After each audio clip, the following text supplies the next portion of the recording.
Bonjour à tous. Alors aujourd'hui une vidéo, ça va être sur le 1.6 HDI Peugeot. Vous l'avez reconnu?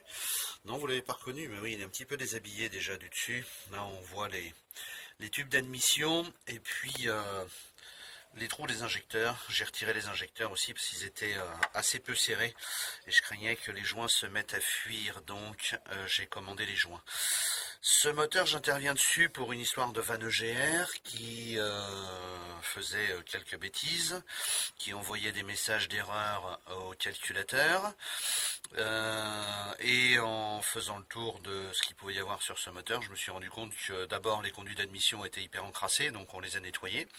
Là, ils sont tout propres. Conduits d'admission culasse et conduits d'admission sur le collecteur d'admission qui est sur le dessus, hein, l'ensemble de la plaque qui apparaît ici d'habitude sur le 1.6 HDI, hein, on voit l'entrée d'air qui vient du turbo, qui vient de l'intercooleur, hein, très exactement, qui est ici. Voilà, et puis surtout le but de la vidéo aujourd'hui, c'est de vous parler un petit peu de tout ce qui concerne les bougies de préchauffage, parce qu'il y avait le message habituel sur ces moteurs des bougies de préchauffage coupées, qui effectivement étaient toutes aussi défectueuses les unes que les autres, avec des valeurs très aléatoires. Soit certaines étaient coupées, soit certaines faisaient plusieurs kilômes. Donc on était en défectuosité totale. Donc j'ai décidé de les changer, à mes risques et périls, parce que les quatre ont cassé. Voilà, donc ça c'est le bonheur intégral. Quand ça vous arrive, c'est un gros moment d'énervement. Voilà la bougie cassée. D'accord. Voilà en comparaison ce qu'elle est quand elle est neuve. Vous allez voir la différence. Bougez pas, je les aligne parce qu'avec une seule main, c'est pas toujours facile. Voilà. Hein, la bougie cassée, la bougie entière. En fait, c'est l'extrémité chauffante qui bloque dans la culasse parce qu'il y a du carbone qui est cristallisé dessus et qui, par torsion, quand on la dévisse par le haut, eh bien, l'extrémité vient casser net. Donc, l'idée, c'est d'aller récupérer les extrémités qui sont coincées dans la culasse. Alors, les extrémités, elles sont là, pour être clair, parce que c'est pas évident, il n'y a pas beaucoup de tutos, je crois, où on voit bien où sont les bougies de préchauffage. Je vais essayer de vous les montrer. Alors, j'ai un petit éclairage secondaire annexe dessus pour faire le tour. Voilà. Voilà, les bougies de préchauffage. Là, je suis derrière le moteur. Donc là, j'en ai une qui est en face de moi. Et là, hop, là, j'en ai une autre. Le trou est là. Voilà, le trou est ici. Alors, je vais essayer de poser mon éclairage. Voilà, le trou, il est ici. Voilà, là, je suis à l'envers derrière le moteur avec le smartphone. D'accord, on voit une autre bougie de préchauffage que j'ai déjà remise, hein, qui est mise en place. Et voilà un trou. Voilà la troisième.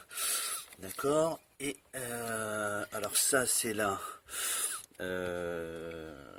troisième. La quatrième est ici. Voilà. Et là on a la première. Et là le trou de la deuxième. Donc je vais vous montrer comment on procède pour arriver à les sortir avec des outils fabrication maison. Voilà, on fait une petite pause. Voilà, donc on reprend à la suite de la pause. L'outil numéro 1 qui va servir à faire le perçage dans ce qui reste de la bougie de préchauffage, dans le restant du crayon. Ça, c'est l'outil de perçage. Ça, c'est l'outil de taraudage. C'est un tarot qui est sur un support prolongé. Et ça, c'est l'outil d'extraction, fabrication maison. Une tige filetée, on va s'appuyer sur la culasse, ça va permettre d'extraire le morceau qui reste, il a envie de basculer, voilà, ça va permettre d'extraire le morceau qui reste dans la culasse. Donc ces outils, ils font partie de boîtiers professionnels qui coûtent plusieurs centaines d'euros, j'en ai vu à 850, 880 euros. Il suffit d'acheter un petit peu de tube dans un magasin de bricolage et on se fait soi-même ces outils dans le domaine. Donc je vais vous en reparler un petit peu, on refait une petite pause et je vous reparle de ces différents outils. Voilà, alors un détail particulier donc sur ce premier outil, l'outil de perçage. L'outil de perçage, je suis parti d'une tige d'aluminium pleine qui fait 8 mm de diamètre. De 8 mm de diamètre, on est descendu ici à un diamètre de 7,8 mm environ. De façon à ici être guidé par le filetage de la bougie de préchauffage, le filetage dans la culasse. Certains prennent une bougie de préchauffage et la vident. Le problème, c'est que sur les bougies de préchauffage HDI 1,6 litre, elles font tellement peu de diamètre qu'on est obligé d'utiliser une toute petite tige pour la faire passer à l'intérieur, et j'ai estimé que c'était insuffisant. Donc j'ai préféré prendre de la tige de 8. Je l'ai retourné personnellement ici. Je l'ai retourné, donc je vous disais personnellement, sur cette zone-là, depuis là jusqu'ici, au diamètre exact de 6,8. Je me suis trompé tout à l'heure, c'est 6,8.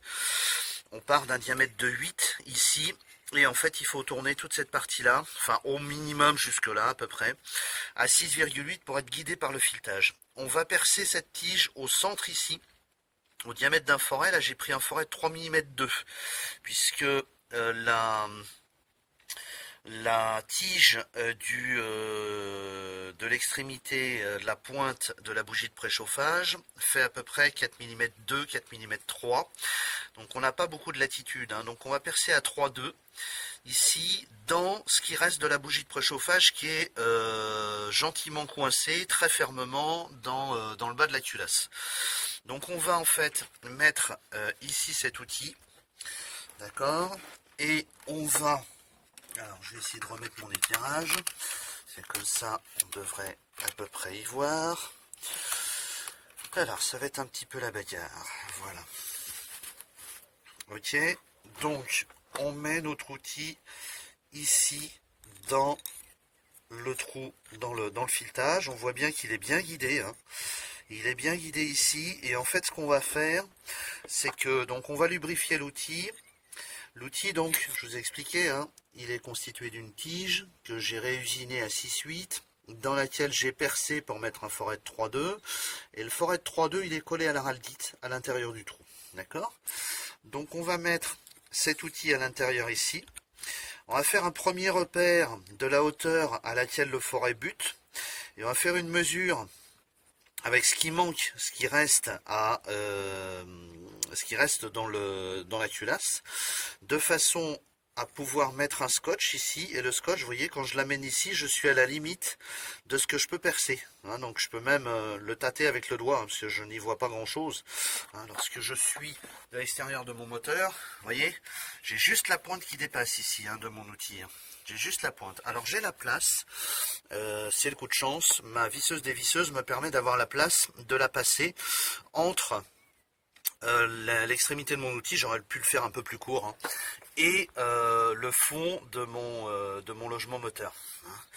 D'accord, donc là je vais percer avec ma visseuse dévisseuse sans fil, hein, je vais percer de façon à percer à l'intérieur du morceau qui reste dans la culasse, en me guidant simplement sur le filetage, hein, sachant que en réalité le morceau qui reste dans la culasse, il est très dur et il a un intérieur un petit peu tendre, parce que c'est une espèce de céramique en poudre qui fait l'isolant là où il y a le filament de la bougie. Donc cette céramique en poudre, on l'attaque assez facilement avec le forêt. Donc on va pouvoir percer dans le restant du crayon de préchauffage de façon à pouvoir déjà atteindre le diamètre qu'il faut. Voilà, on fait une petite pause et on passe au deuxième outil. Voilà, donc le deuxième outil, ici on a un tarot de 4, de M4, d'accord. Ici c'est un tube dont l'intérieur fait à peu près 3 mm, c'est un tube en aluminium, hein, toujours trouvé dans un magasin de bricolage. Je l'ai repercé mais à 3,8. Et à 3,8, ensuite ce que j'ai fait, j'ai emmanché le tarot dedans et je l'ai collé à la cyano. Pas à la cyano, pardon, je l'ai collé à l'araldite. Donc le tarot est collé à l'araldite et emmanché dans le tube de façon à supporter les efforts.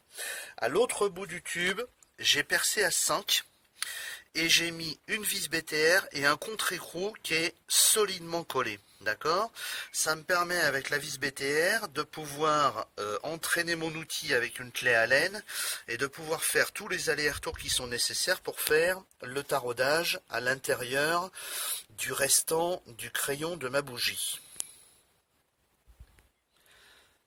Voilà, donc ici avec cette clé BTR, je vais donc pouvoir actionner mon outil de façon à le faire tourner et à tarauder.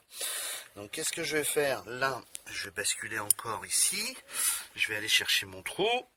D'accord, je vais introduire mon outil avec le tarot dedans. Donc là, on n'a plus besoin d'être guidé spécialement par le filetage de la bougie, dans la mesure où le tarot étant conique, il va s'engager automatiquement dans le trou qui a été aménagé. Donc là, avec ma clé BTR, je vais pouvoir entraîner mon fameux outil. D'accord, donc là, je vais l'utiliser dans ce sens-là. Et en fait, ce que je vais faire avec la clé BTR, étant donné que je n'ai percé qu'à 3-2, je vais faire un 16e de tour, un quart de tour en arrière. Je reviens, je fais à nouveau un 16e de tour et un quart de tour en arrière. Pourquoi le quart de tour en arrière? À chaque fois pour casser le petit copeau qu'on vient de faire. C'est extrêmement dur parce que c'est de l'acier qui résiste beaucoup, l'acier de la pointe du crayon de préchauffage. Donc on va être très prudent, on va éviter de casser l'outil, hein, faut surtout pas forcer. Donc je répète et j'insiste bien dessus, un 16e de tour, c'est la moitié d'un 8e de tour, et on revient en arrière d'un quart de tour, on sent une résistance, on sent le copeau qui casse. On revient là où on était, on fait encore un 16e de tour, et on revient d'un quart de tour. On va ainsi tarauder jusqu'à avoir de quoi faire environ entre 7 et 10 tours avec le tarot ou avec la vis. On va avoir de quoi faire 7 à 10 tours. 7 c'est le minimum, hein. 6-7 c'est le minimum, de façon à pouvoir engager suffisamment la tige filetée ensuite. Voilà, ensuite on va retirer cet outil. On utilisera bien évidemment un produit de lubrification pour améliorer le passage de l'outil et éviter la casse bien évidemment du tarot dans le fond, ce qui serait totalement catastrophique bien évidemment. Donc voilà la fin de la présentation du deuxième outil. On va passer au troisième. Voilà, donc mon troisième outil. Le troisième outil, c'est simplement une tige filetée que j'ai courbée à la fin pour pouvoir m'en servir pour la visser en fait dans le taraudage que je viens de faire dans la pointe du crayon de la bougie de préchauffage. La rondelle ici va servir d'appui sur le trou dans la culasse. Et ici, j'utilise une colonnette, non pas un écrou. Je vous déconseille fermement l'utilisation d'un écrou. Je vais utiliser une colonnette. Pourquoi la colonnette? En fait, elle est filetée sur toute sa longueur. Et étant donné qu'elle est filetée sur toute sa longueur, elle donne beaucoup plus de puissance et beaucoup plus d'appui sur le filetage de la vis qui est toute petite. C'est du M4, hein. C'est du 4 mm de diamètre, donc c'est vraiment tout petit. Pour éviter d'arracher le filetage, eh bien, on va utiliser une colonnette comme ça et on va bien évidemment huiler, graisser soigneusement toute la longueur de l'outil de façon à ne pas trop forcer sur les filets et de façon à ce que l'outil puisse au moins faire les 4 bougies de préchauffage. Donc comment je m'en sers de ça? Eh bien je vais aller le mettre dans le trou à nouveau. Je vais trouver au fond embuter le restant de ma bougie de préchauffage et je vais visser ma vis au minimum 6 à 7 tours, minimum 6 à 7 tours, de façon à bien prendre dans la matière. Et ensuite, qu'est-ce que je vais faire? Eh bien, je vais serrer ma colonnette ici, et je vais l'amener au contact. Une fois que je l'aurai amené au contact, ma colonnette, elle fait 7 de côté. Donc avec une clé de 7, je vais tourner ici sans que ça tourne, d'accord? Sans que mon retour là, il tourne. Je vais faire tourner ma colonnette de façon à remonter le morceau dans lequel ma tige filetée est vissée. Alors c'est très dur, hein. Il faut faire, faut pas hésiter à ce que ça tire dessus, hein. C'est normal que ça résiste. Le filetage est tout petit, donc ça va y aller très progressivement et ça remonte progressivement en craquant, puisque en fait ça fait des sauts à l'intérieur de l'alésage en cassant le carbone qui est cristallisé sur le restant du crayon de la bougie de préchauffage. Voilà, je vous montre l'extraction juste après.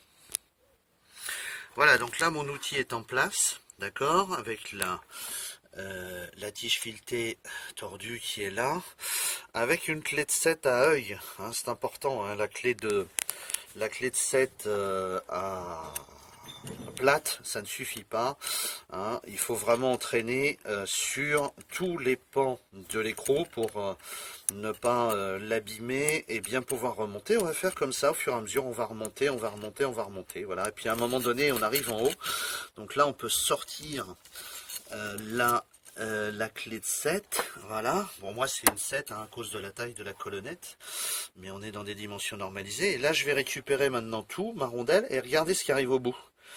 Et voilà le fautif. Donc là, le fautif, on va pouvoir, il est où? On va pouvoir le sortir, d'accord. Et puis là, alors là je le fais d'une seule main, hein. On voit le morceau, hop, qui restait dessus. Ah. Avec une seule main c'est pas facile. Voilà. Là, ah, ça coince, cette saloperie.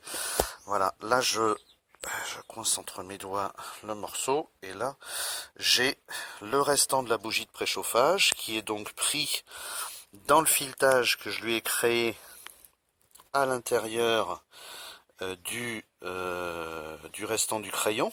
Voilà, j'ai fait le filetage à l'intérieur hein, avec mon outil tout à l'heure. D'accord. Et voilà le bout de la bougie de préchauffage, le bout qui manquait, hein, qui est entier, que j'ai récupéré grâce à ces trois outils. J'ai perdu la rondelle.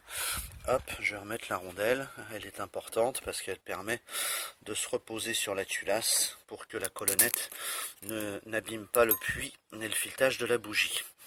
Donc voilà les outils en 3 étapes. Le forêt avec son guide de profondeur, hein, j'ai mis un scotch pour faire guide de profondeur, collé à la araldite, emmanché dans un tube en aluminium. Le guide du tarot, prolongateur de tarot, hein, que j'utilise avec une vis bétaire en pointe et collé à l'araldite aussi, et un extracteur fait avec une tige filetée, une colonnette et une rondelle. Et voilà comment on arrive à sortir les bougies, les pointes des crayons de bougies de préchauffage qui sont cassés à l'intérieur du filetage. Voilà, j'espère que cette vidéo vous aura retiré une épine du pied. Pour ma part, j'étais pas fier du tout, puisque c'est la voiture d'une amie sur laquelle j'étais en train de travailler. Et je sors une bougie, elle casse, je sors 2 bougies, elle casse, je sors 3 bougies, elle casse, je sors la 4e bougie, elle casse, et tout exactement au même endroit, parce qu'en fait ici on voit à l'intérieur, il y a un point de faiblesse, hein, et donc cette partie-là se retrouve en torsion et se retrouve cisaillée quand on dévisse par ici la bougie de préchauffage. Donc pas de panique, il suffit de se faire ces outils, vous écoutez attentivement la vidéo et les façons de préparer ces outils. Et si vous faites tout ça soigneusement et que vous faites attention à bien faire 6,8 ici pour ce diamètre-là, pour bien centrer dans le filetage et à bien coller ici et bien emmancher le tarot et ne jamais tourner de plus d'un 16e de tour pour faire le copeau, et dès qu'on a fait le copeau, le casser. Eh bien, lorsque vous suivez soigneusement ces 3 instructions-là, vous sortez sans problème ces saloperies de bouts de crayon de bougie qui vous ont donné des sueurs froides au démontage. Voilà comment on peut s'en sortir sur un 1,6 litre HDI. Merci d'avoir écouté cette vidéo. Je vous souhaite bon courage à tous dans vos petites galères mécaniques quotidiennes. À bientôt.